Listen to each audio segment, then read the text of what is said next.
Aujourd'hui, je prépare du kale, chou frisé à la façon de ma mère, c'est-à-dire à l'italienne. C'est tellement simple, vous allez voir.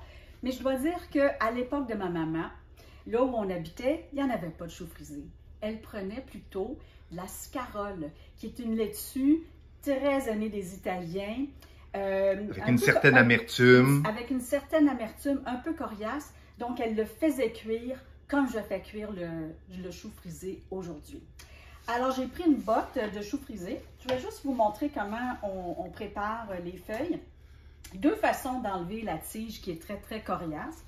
Vous pouvez tenir les feuilles comme ça, puis vous tirez tout simplement la tige, puis elle va se casser tout naturellement le long de la nervure.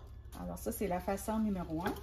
Si vous n'êtes pas à l'aise de faire ça, mais la façon numéro 2, c'est que vous prenez un couteau d'office et puis vous coupez tout le long de la nervure. Voilà, pas plus compliqué que ça.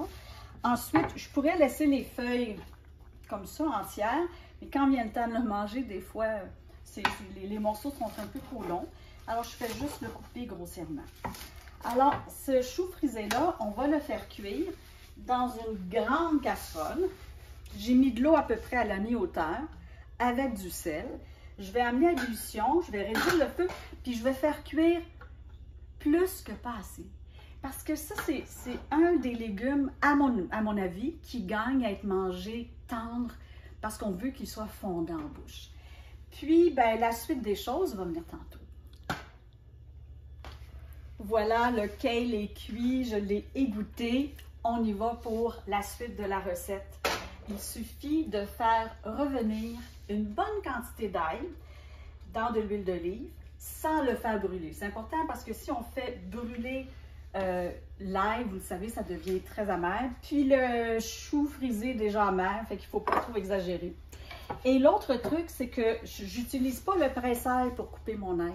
Je le coupe au couteau. Si vous pressez ça au presse-ail, le goût de l'ail va être beaucoup trop fort. T'sais, on veut rester un peu subtil. Alors l'ail va aller dans l'huile. On va laisser revenir ça un peu. Oh, cuillère de bois. Alors, on l'entend pétiller. Dans le fond, là, ce qu'on fait, c'est qu'on transfère le goût de l'ail dans l'huile. C'est juste ça qu'on veut faire. Et on ne veut absolument pas le faire brunir. Hey, François, est-ce que tu sens ça? Ah, ça sent merveilleusement bon. Alors, pour moi, ça suffit. Je vais éteindre mon feu. Il va y avoir un peu de chaleur résiduelle de toute façon. Il faut faire gaffe, hein, parce que ça peut arriver vite. Hein, vite. Mais en mettant le cake qui est mouillé, là, ça va arrêter la cuisson de l'ail. Alors là, on entend l'eau qui frétille. Alors, on touille pour mélanger le tout. Et là, il faut mettre une bonne dose de sel. Parce que, mon sel était ici. Il est là. Parce que le sel, dans la bouche, là, le sel réduit la perception de l'amertume. Il ne faut pas se le cacher. Le chou frisé, la scarole, ce sont des laitues amères. Donc, le sel va vraiment aider à réduire la perception de l'amertume. Et voilà. C'est tout. C'est comme ça que ma maman préparait la scarole. Un accompagnement extraordinaire. Un accompagnement. Et savez-vous ce qu'elle faisait des fois? Elle hachait ça plus finement, puis elle ajoutait ça à des pâtes alimentaires avec fromage romano ou parmigiano reggiano. C'était... C'est peut-être parce que ça me rappelle mon enfance que je trouve ça... oui, mais c'est aussi... Je me sens un peu nostalgique.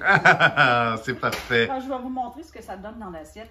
Et mon chum, c'est sa façon de manger le kale maintenant. Il adore ça. Et c'est tellement un bon légume pour la santé, ça. Voilà. Voilà. J'espère que vous allez l'essayer. Merci, Christina. Mon plaisir.